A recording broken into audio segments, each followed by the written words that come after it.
अस्सलाम वालेकुम। हमारे पास है सुजुकी स्विफ्ट जो कि स्टार्ट नहीं हो रही और ना ही पावर विंडोज़ वगैरह काम कर रहे हैं। तो हम इसमें स्कैनर लगाएंगे। स्कैनर लगाने के बाद जो हमें ये कोड आया है ये स्क्रीनशॉट में देख सकते हैं। तो सेकंड लाइन में छठे नंबर वाला फ्यूज़ है जो कि हम चेक करेंगे। तो ये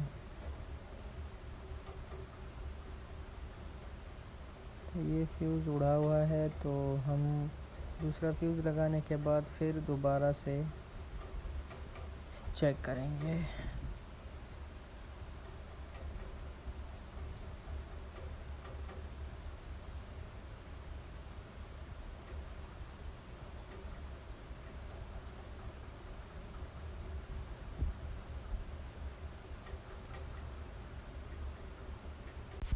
अब हम गाड़ी स्टार्ट करके चेक करेंगे कि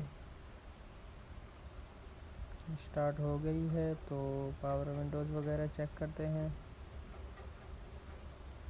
वो भी काम कर रहे हैं। तो सिंपल सा फॉल्ट था।